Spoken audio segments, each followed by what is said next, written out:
listening to She Rises, a podcast dedicated to women who are ready to stop settling and start living their lives by design. If you're ready to talk about the stuff that weighs you down and get practical advice on everything from your health, body image, spirituality, relationships, and personal growth, then you're in the right place. Hello, I'm Giovanna, your host, master coach, spiritual teacher, and mind-body expert, and I'm on a mission to unsettle women all over the world. Are you ready to rise?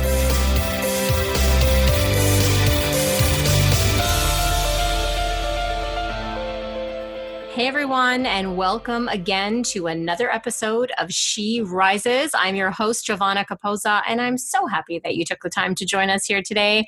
Today on the show, we have a pretty awesome topic. Of course, I probably say that every week. That's because I love all my guests and I love all the topics on the show. This one in particular touches us all. You know, this is one we just cannot get away from, and it is the topic of money. I'm here with Kelley Olinger. She is a money coach and she is the founder of reconcileyourwallet.com. And Kelley knows exactly what it's like to overcome your money and financial debt demons. She was at one point in her life over $77,000 in consumer debt, which she resolved in a really short period of time, about a year and 10 months. It took her to pay all of that off. And after that, she was compelled to start helping others claim their personal finances. So as a coach and through her blog, Kelley helps others take control of their money while becoming ultra clear on what their overarching personal goals are. And we go into a lot of detail in this interview and talk about why those goals are so important and why the vision you have for your life and even the desire you have for what it is that you want to spend the money on can help clear up so much confusion. We go into some practical tips and some really great stories, and hopefully you guys will get some laughs from this as well. So I really hope you enjoy the interview, and as always, please get to sheRisesPodcast.com where you can get to the show notes and find out more information about our guest, and more importantly, leave a comment and continue the conversation. And as always, if you love this show and if it served you well, won't you go ahead and share it with one of your friends? I'm sure they will be grateful to have it, and I would love to have them with us here. And without further ado, here's our next guest, Kelley Olinger. Hey, Kelley, welcome to the show. Thank you. So glad to have you on here. As I mentioned to you in our little brief discussion before we went live on air here, is you're our first money guru on the show. And I'm really excited to have you here because I think this is such an important topic. I think our relationship with money and our wealth consciousness and where we come to with our whole money story and come from even from our whole money story, it just plays such a part in controlling so much of our lives. So I'm really, really happy to have you here. I'm really excited that you're going to share your knowledge, wisdom, and insights with us. So thank you again. Thank you for having me. Yeah, great. So like I like to start off with a lot of people is with their story. So will you share with us your story? How is it that you came to be a money coach, and how is it that you learned from your own experiences? Well, Giovanna, I learned the really hard way, which really created my passion for what I'm doing now. Essentially, I started my career outside of university in residential real estate, which is very business driven. You're operating yourself as an independent contractor. So your income is solely dependent on, when you sell something. And with no money knowledge, that's a really dangerous position to be in. So I early on linked up with a mentor in the real estate industry, and she helped me operate my business, but primarily handled the finances. So what I didn't realize at the time was that it was kind of another moment in my history that I wasn't learning to manage the money. So what ended up happening is slowly over time, debt started to build. And in real estate, I wanted to present myself as a really professional and together person. And I felt that letting anyone in on what was going on for me was sort of like, taking my mask off and letting people know what was really going on. And I felt that meant failure. So slowly over time, I was getting farther and farther behind. So credit card debt started building, line of credit started building. I did begin to track my money. And I thought I was really diligent in doing that. And I think over a period of 3 years, I tracked every cent using an app, but it just kept getting worse. And I couldn't figure out what the missing piece was. So at one point, I ended up with $77,000 in consumer debt on various credit cards and lines of credit. Wow. Yeah, wow. It was a big number. You can imagine the interest payment on that was massive. And, I had nothing more to borrow, and nobody around me, not even the closest people to me, knew what was going on. So I ended up at an acquaintance's home, acquaintance/friend. And ironically, something about this topic of money came up. And I don't know that I let her in, but she must have picked up on my body language, maybe my demeanor, that it was heavy on my conscience. And she started digging as to what was going on. And I felt like a child in school, but she actually asked me to sit in front of her and take a pencil from her hand and write down what I owed. And I was mortified. Like, as you can imagine, I was doing everything in my power to hide it from everyone around me. I guess just thinking eventually I was going to figure it out, or maybe I was going to hit the lottery or just make more and it would go away. And she had me sit there and line by line write out, like, credit card A has this much and credit card B and so on. And, I just cowered, like looking into her eyes, waiting for her to think, you're an idiot. How did you do this? And then she made me write down all my expenses, which I did. And I pushed back. It took a lot of force on her part. And I didn't understand at the time what she was trying to do, but she really believed that the secret of it was the bigger part than actually the money, because she said, unless you let this out and let people in to what's going on, it will never change for you. So she had me write expenses down, and then she critiqued them. And she was, I'm not going to say mean, but forceful, and I needed it. And she said, you need to, cut this back, cancel this, realign this. And she was just trying to create excess money to help me then funnel money to the debt. So it was one of those moments. And I think, Giovanna, with your own story that I've heard, you can probably relate. You could face a challenge and be told how to make the change, but there's something about the timing that your body gets the energy to go for it. And for whatever reason, with what that woman did to me that day, it was just this internal energy that I went, now I'm going for it. I'm going to take this thing, down. So at that point I did. I got a second job.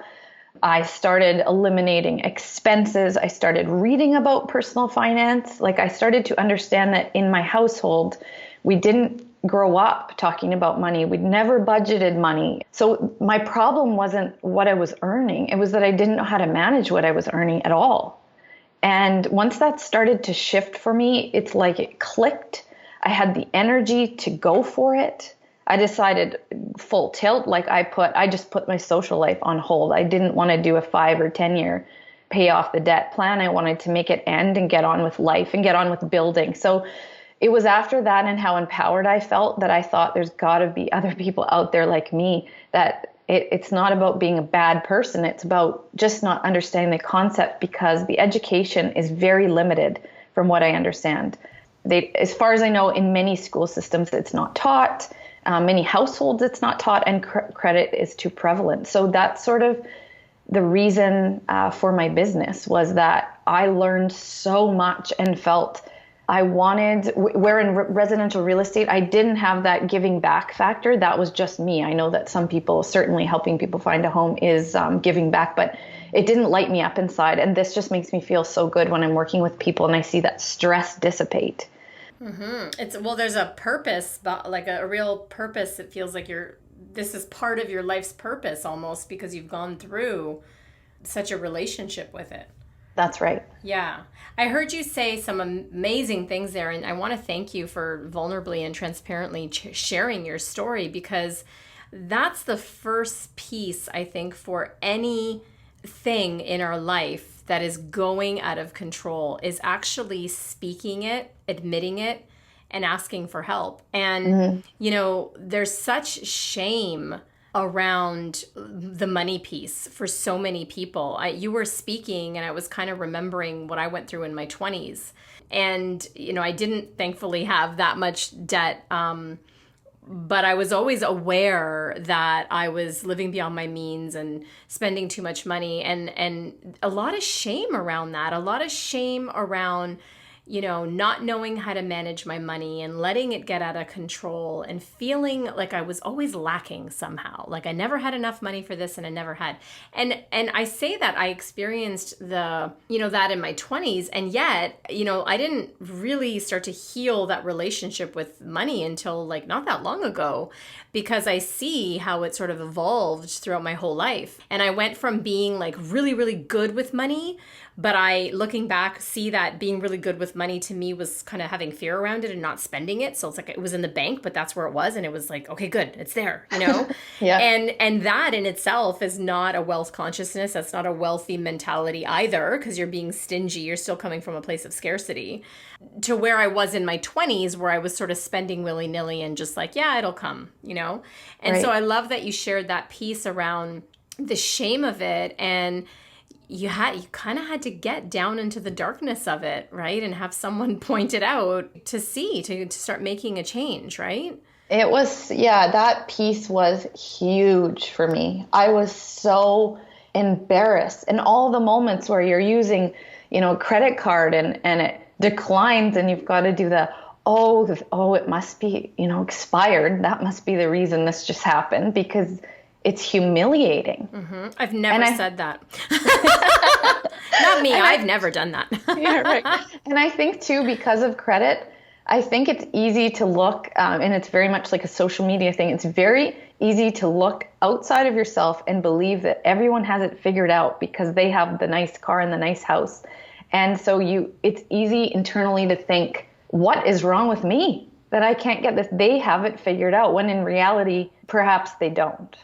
Yeah, I would venture to say many people that look like they have it figured out don't, because there is such secrecy around you. I grew up with a huge scarcity mentality. Like I talk about it now in a joking way, but I actually remember at the time when this happened, I was so angry. And the story goes like this. Like I grew up, my parents were children of the Great Depression. So they grew up in a time where scarcity was real. Like it was a real thing. Like they had to think about every meal that they ate and every amount of money they came in. And then of course they immigrated to Canada, where, they weren't rolling in it. They didn't come with an inheritance. They still came as these children from the Great Depression and had to really build from zero. So they had that experience of life, which made them very cautious and very practical around money, but also very fearful around money, but because they had to, right? It was a matter of survival. So that way of being transferred into the household. It transferred into me being a child and always hearing my parents arguing about money, right? They were always arguing about money. My dad was always like, you're spending too much money on this. He didn't believe on spending money on anything fun or frivolous. My mom had to kind of account for everything she spent money on.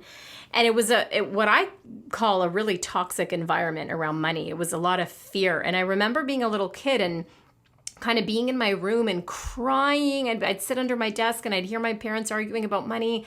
And I would cry because I was convinced that we were like a week or two away from being like on the breadline. Like I was convinced that we were going to be homeless in a few weeks, because that is the level of fear and anxiety that my dad mainly injected into the household. And so fast forward to I'm more grown up. I'm 18 or 19 years old, and my parents have gone on vacation to Italy. And for the first time, I was like, planting my flag and saying, forget it. I'm a teenager now. I'm almost an adult. I'm not coming with you. And they, ummed and ahed a bit, and they said, fine, you can stay home with your older sister. And they put us in charge of the finances. So when the bills come in, because they were going for several months, here's the bank account, pay the bills. And I was like, all right. So Miss Responsible, go to the bank with the bills. And back in the day when people still use bank books, and I went and I went to pay the bills, and I got the bank book balance, and I saw how much money at the time my father had in the bank, which was well in the plus six figures. And I remember being so angry because it wasn't that many years ago In fact, my dad was still behaving the same way around money and finances and injecting that fear. And I thought, oh my God, like I was, because I grew up, and even then at that age was, oh my God, this is really like, this is desperate. These are desperate times. Like we have to, and it wasn't so. So I really adopted that. And as much as I had that realization and that fear, that scarcity mentality and that like fear around money and that toxic relationship of like, screw it, I'm going to spend it, to no, save it. Like was this push-pull. So I went on a little bit there with that story, but because it really resonates with what you're talking about, which is we either don't get taught or we get taught like really toxic habits around money. So I wonder if you could speak to that a little bit. Yeah, what you were just speaking of just really resonated with something in my own family. And that was, my mom and I are very close, and I never told her with what was going on for me at that time. Part of the reason was, which is like kind of a sadder story, but my dad was very sick with cancer, and I didn't want this extra layer on her plate. But another reason I didn't tell her what was going on was I didn't want the message from anyone I told to be, oh my God, how are you going to do this? I wanted somebody to say, you can do it. When are you going to get busy and do it? And I found that language shift, like once I started, I mean, someone else could look at that number and say, that's just insurmountable. I mean, you might as well declare a bankruptcy. But I wanted that language to be, you are capable, you are resourceful, you're resilient. Go out and make it happen, and I'll support you and make it happen. And I think that in my family, my mom would admit to this day, she would have said, pack your bags, sell your place, move in with me, because you can't do this. Right. I would have had the same thing. Yeah.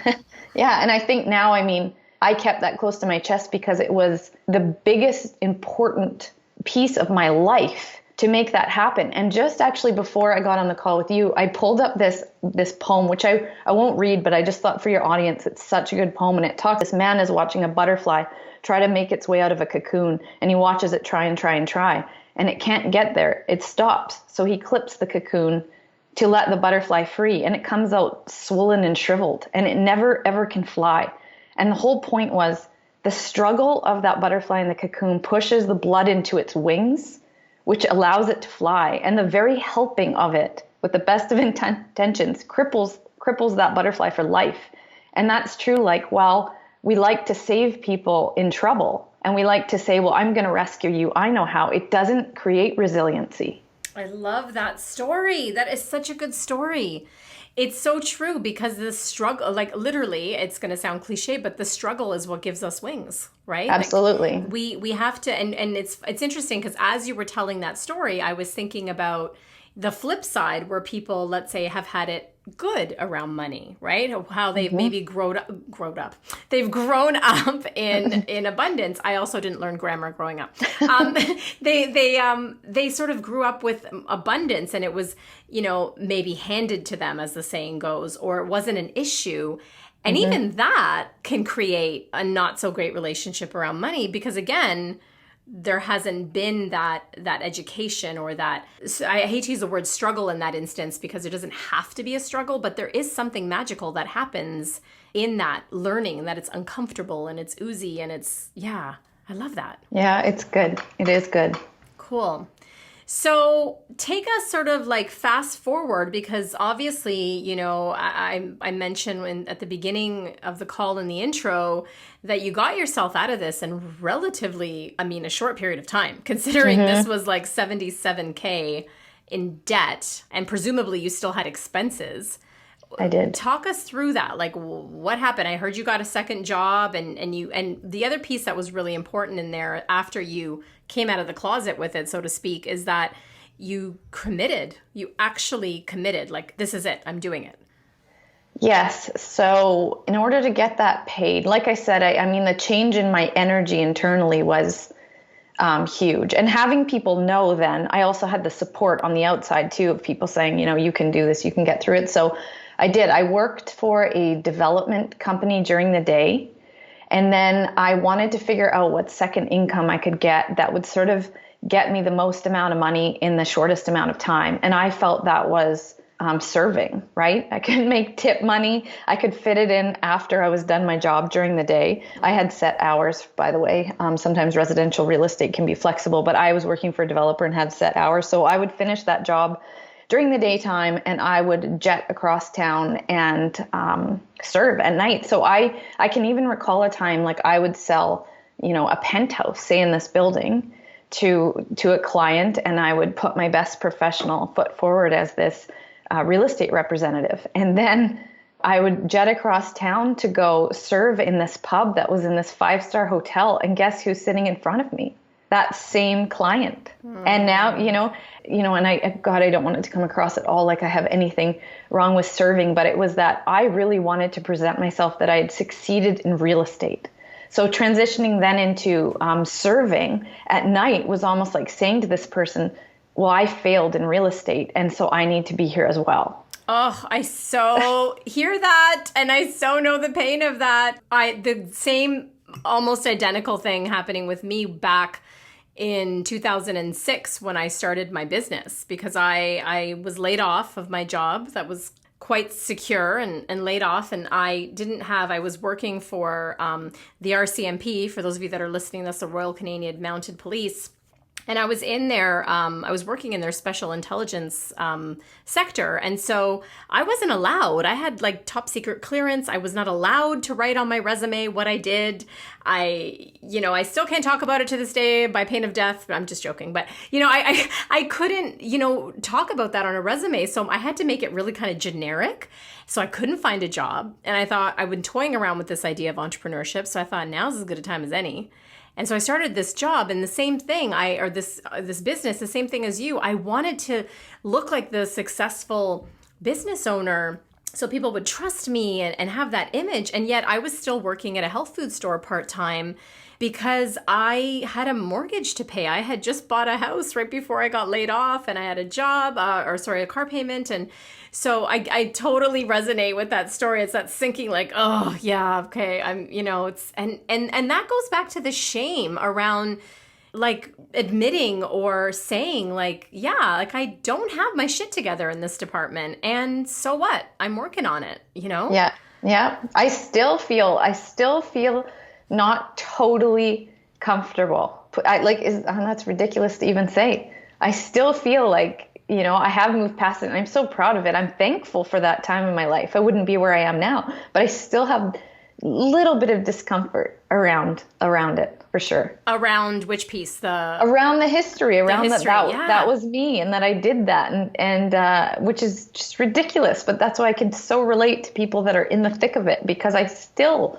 feel just a shred of that. Mm-hmm. Yeah, it's like I don't want people seeing pictures of me of when I've weighed 220 pounds, because I hate just even knowing that that's where I got to. Yeah. I get it. I totally get it.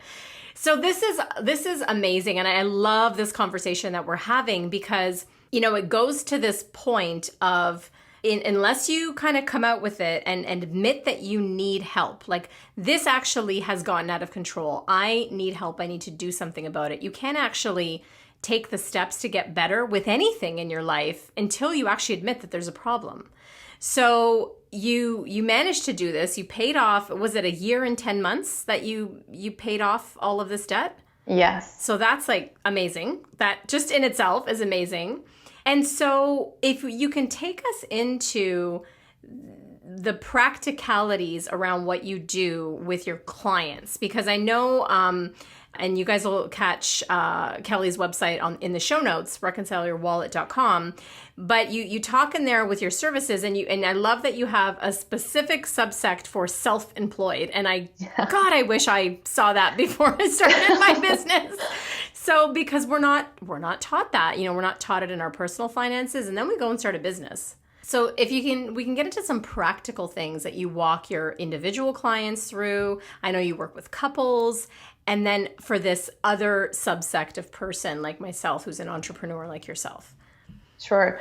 So it's really interesting when I do get going with clients too, because as I started, I would, when you're feeling your way out with people, certain people don't want to let me in too close. And then others will let me into very detailed levels of their finances, like essentially everywhere their money is going. And what I've learned is the closer they let me get, the more help I've been able to provide, because I can actually see what's going on with the cash flow. And one thing I wanted to mention to your listeners was when I started to see how people handle, if they do have a debt, even if it's a little bit of debt, their decisions around the amount they choose to put against it each month, if it's not a regular loan payment, but say you had a line of credit with a decent amount on it, or even a credit card. They make completely arbitrary decisions about lumping X number of dollars, but there's no rationale behind why, including when if they're spending, sometimes it's a debit card and sometimes it's a credit card. And I'd say, well, why'd you make the choice of this or that? And I don't know. There's no purpose behind it. And that gives me insight as to the money isn't aligned with, their sort of goals and objectives. So one of the first things that we do when we sit down, generally, if they are the type that will let me right into what's going on, I have them carve out all their expenses. And then we work on an idea of their net income. And as you can imagine, when you're dealing with self-employed people or entrepreneurial people, that's not so cut and dry because there's a lot of volatility year to year. Yes, I do know that as well. Yes. So that one's a little bit trickier, but we do work through that. But the gist of the point of dealing with the expenses and the income is to see, are we aligned? Do we have a gap? Because what happens is when people carve out their expenses for me, they might say that they've got a cell phone to pay for and their internet and their mortgage or their rent and so on. And the very regular bills exist. But if I said to them, well, are you going to go on a vacation this year?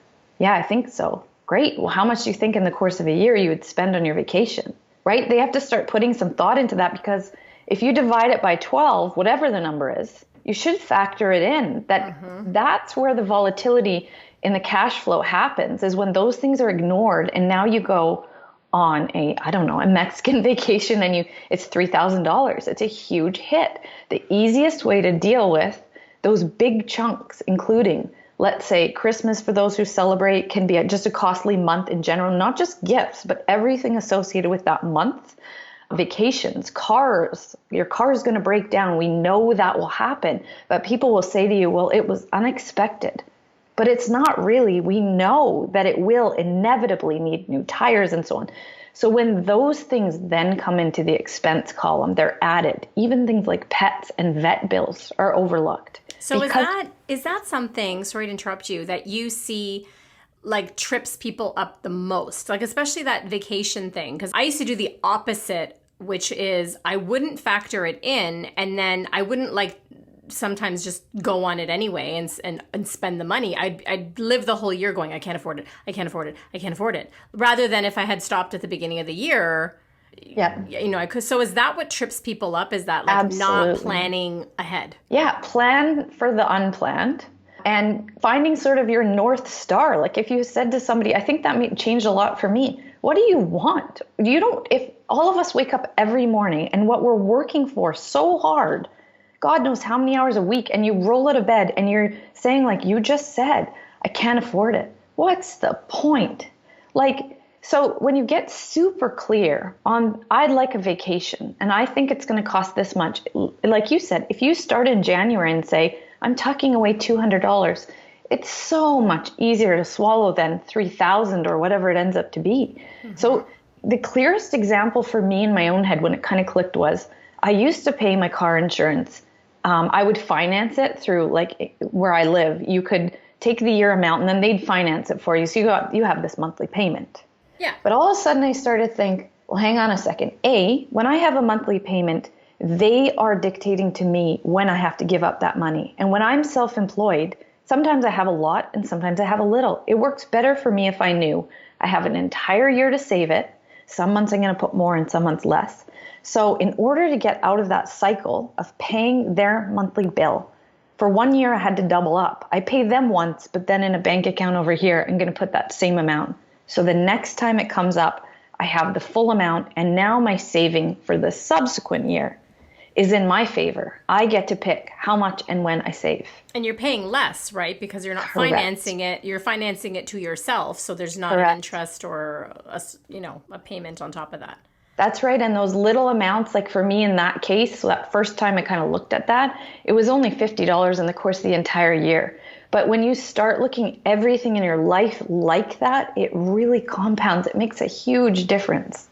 And I want to pick out too another thing that you said in there, which was really, I heard was really important, is clarity and knowing what your desires are. So often when I'm coaching entrepreneurs, and I coach a lot of entrepreneurs and in particular a lot of coaches, they say, well, I want to make 6 figures this year. And it's like, okay, great. Why? For what?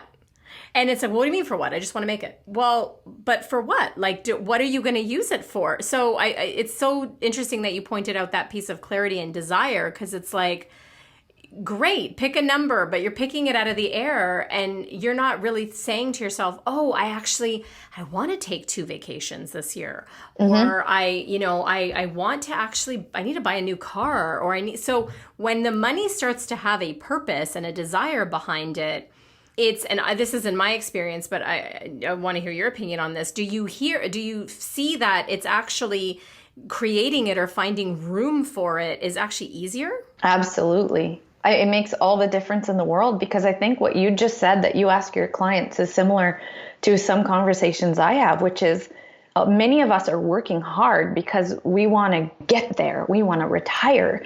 And some people are working so many hours in a week that you said, okay, tomorrow I'll hand you a check for $1 million, or you win the lottery, or you inherit it. What does your life look like? What do you love? Do you golf? Do you ride your bike, hike?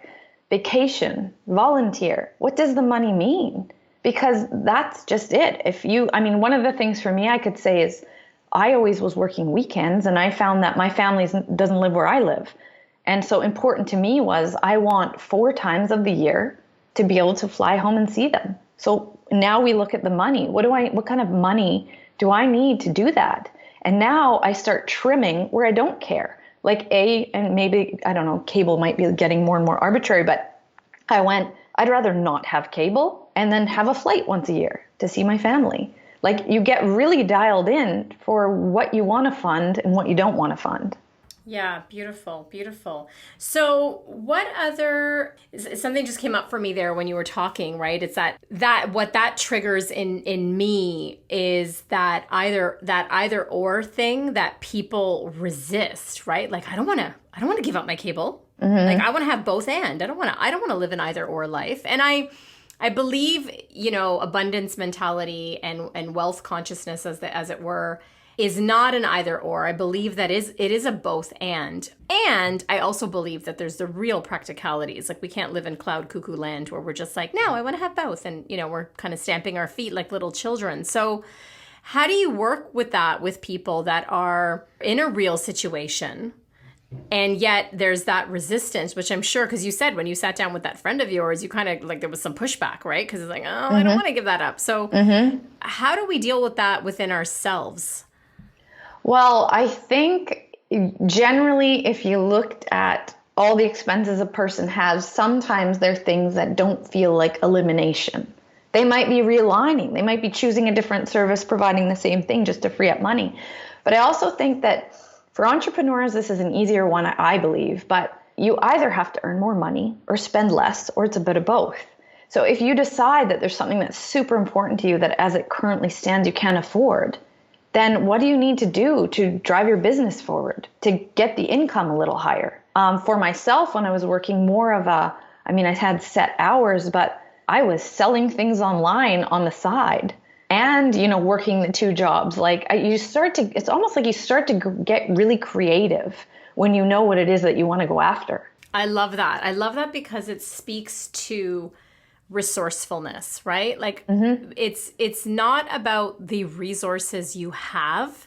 It's about your ability to get resourceful. That's right. And the second you don't have someone to help you, you're kind of like your back's against the wall. You get really creative. I did have someone ask me once about, the question was about increasing a credit card limit and whether they should do it. And of course it's case by case, but I said to the person, I didn't think they should. And the reason I said that was, if their car broke down and you have extra room on that credit card, you're going to use it. But if you don't have it, if you don't have a net, I feel like you truly find out what you're made of because you're just forced to figure it out. Yeah, You know, so true. So true. I was looking at, speaking of these like the safety nets and things, I was looking at your website, and when I caught that you also counsel or coach rather couples. And I know because I was a child in a couple that lived financially like stressed all the time. And then later when I was with my fiance and we were living together, we were different mentality. It wasn't that stressful, but it's always like the thing, right? It's always the question mark. It's the biggest thing couples fight about. It's the biggest stressor on any relationship. And so how is it different for you working with couples rather than an individual who, let's say, is the master of their own resourcefulness? it's a great question.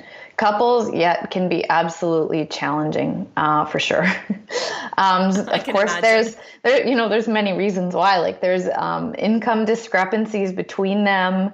There can be one sort of takes it all on, and one's left, just being trusting of the other person. And I don't mean trusting by there's anything funny going on, but that's the other person's role. Right. They abdicate that responsibility to the Correct. other person. Correct. Which, by the way, I mean, that can be a whole nother topic, but that's just That's a whole other show, ladies. We're gonna get into that and in another show for sure. That's right. But I mean, the key is if couples reach out to me, that's great news for me, because that's showing that the two people have an interest in working on this together. So that's the great first step. Those that aren't reaching out, one is maybe completely uninterested. So the fact that they've in touch base with me is wonderful.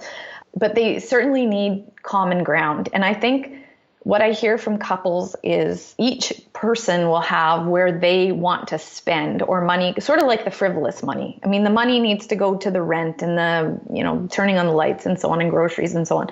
But usually each person can feel satisfied and fulfilled if their own unique thing, their hobby, one likes to buy clothing. If each person gets a piece of that, that can really help in aligning the other financial goals that the couple might have. Does that make sense?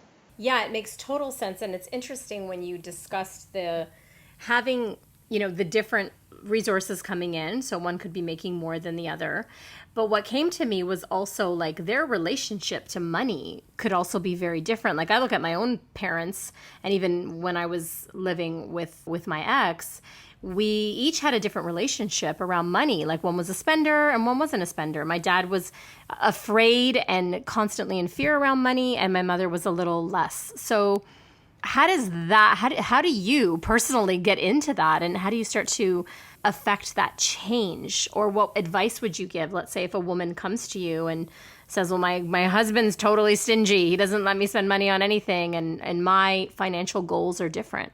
I think it's similar to an individual, just in the sense that while individuals have their own kind of like guiding North Star, you have to work between the two to find out the one thing that they're both driving toward. Like, what is the end goal? Is it retirement?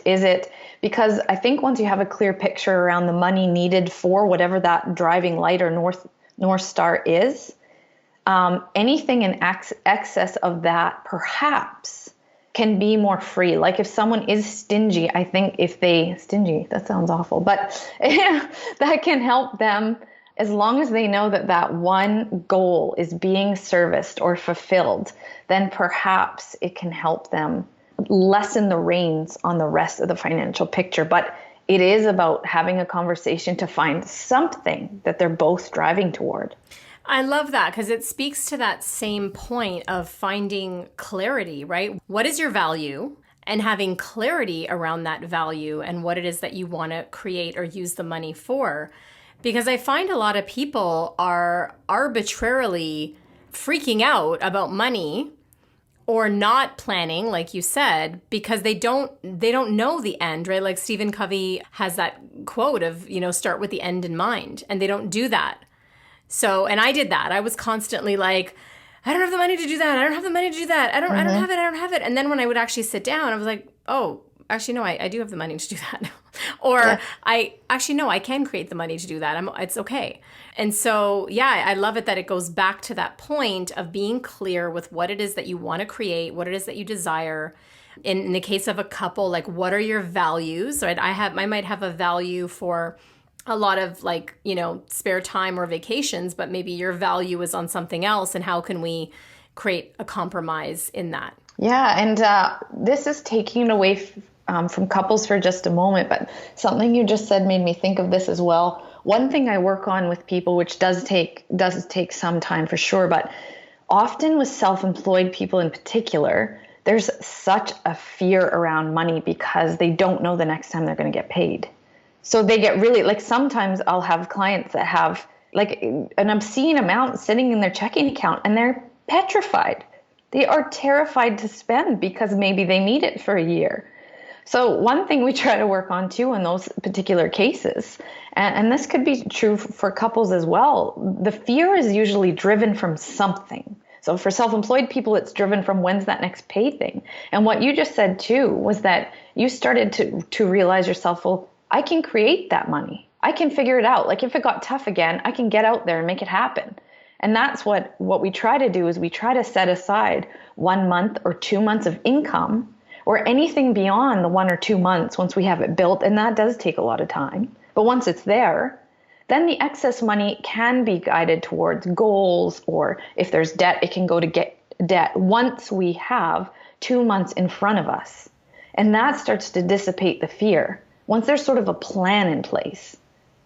I love that you just brought that in, because having fear around money or your money situation, in my experience and in most of the experience of people I witness, is the very thing that actually makes it worse. Absolutely. So it's yes, it's about resourcefulness. Yes, it's about getting clear with what you need and what you have to create. But if you're living in a constant state of fear, which I have known almost my entire life, like I said, up until like quite recently, it was that constant thing.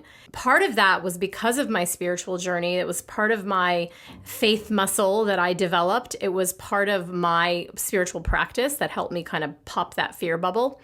Actually, I would say not part. That's probably 90% of it for me. And the other 10% of it was realizing that I can get resourceful and I can trust. But to speak to that fear point, when you're in fear, you have absolutely zero ability of getting resourceful, because when you're in fear, when you're in survival mode, when you're in fight or flight, you literally, the parts of your brain that are designed to help you with creative thinking shut down. Mm-hmm. They just shut down. They don't work because your body's conserving energy in case you got to run away from that saber-toothed tiger.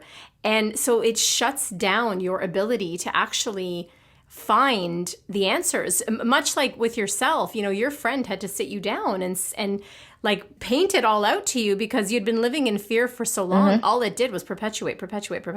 And isn't that interesting? Because just as you said, the second I had that support of you can do it, the fear began to dissipate and I began to work towards making it happen. The energy started to shift. Yeah, just by having that. So that's a great point too, because to your point that you didn't want to share it with your mother, which I have very rarely, if ever, and on pain of the most amount of shame ever, shared with my parents when I've been in financial crisis. And I've had to a couple of times, and I know the shame around it was horrible, but because you don't want to hear that, oh, look what you've gone and done, or you don't want to tell your friend and your friend, oh my God, gasp. You want to sit down with someone like yourself, like your friend, who is going to say, okay, this is totally doable. Let's break this down. Absolutely. Yeah. Oh, what a great conversation. I'm really liking all of this.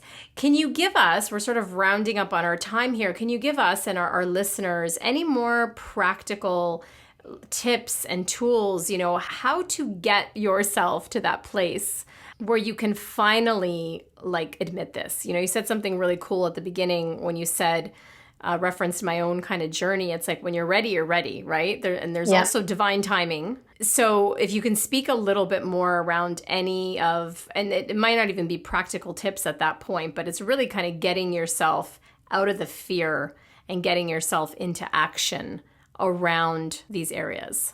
So I'll give you a few practical tips and just some information that I feel will get that ball rolling. So if there's anyone out there that was similar to me, which is sort of holding this big secret and nobody knows about it, in order to move forward and tell someone, I think finding out who that person could be, and the person you're going to tell, figuring out, working through in your head who's around you, who's the right person that you can share it with if it's a scary thing to share. And I think the important thing is to find someone that isn't a rescue person, isn't somebody that's going to bail you out, because the journey of getting your I think it's important, because I think that's right. I mean, when it comes to finances, there's not everyone that could bail out, but there are a lot of people that think that's helping. And I can tell you that the journey of getting through it is the most empowering thing that you can do for yourself. So that would be the one thing I would say. I think it's very important to share it, but I think it's very important to be very clear about who or whom that person will be. Secondly, I think getting busy with getting back on track is learning a lot about personal finance. So reading everything you can learn and having a look at what are your expenses and what are your income, and is there a gap? And then secondly would be, what are your goals? Does your financial picture, your expenses and so on, and your income support the bigger goals that you have? Because I think once those become clear and the number or the financial picture in regards to the goals that you might have, you start to get more and more clear and get more alignment in what it is you're trying to do. I am a big, huge believer in budgeting. I know there are people in the finance world who think that's silly. I don't know how it can be done without a budget. So that's something I think is absolutely crucial to get back on track. Great points that you mentioned there. And I especially love your first 2 points because it speaks to the fact that, and I hope everyone that's listening really gets this, somebody needs to earn the right to the gift of your vulnerability. Mm-hmm. So choose wisely the person who you can be this vulnerable and this raw with. And the second half of that point, which I really loved, was don't find an enabler. Don't find that person who's going to rescue you, because, that can be the easy way out and you're not going to learn the lesson. So I love especially that you brought those extra 2 points in along with everything else that you said. Oh my gosh, I could literally go on with this topic, especially the part about couples and where women kind of disempower themselves in particular around money in relationships. And I just feel like that is the topic of a whole other show. So maybe Kelley, you can come back for that one. I would love to. Yeah, that's the topic that I think our listeners would also get such value out of. And it's the one that it's the nut for me. I hear it so often with women who are not valuing themselves in relationship, because they're not the earner or they're not making so much. And it's, vice versa. It works both ways as well. So yeah, that feels like the topic of a whole other show. And I'd love to have you back for that. Wonderful. I'd love it. Thank you. Yeah. Kelley, it was so great to have you on the show. I love that you brought this topic to my audience. And like I mentioned to all of you, all the show notes will be complete with a website that you can check out Kelley's work. Kelley, once again, God bless you. And thank you so much for being on this show and sharing your wisdom today. Thank you.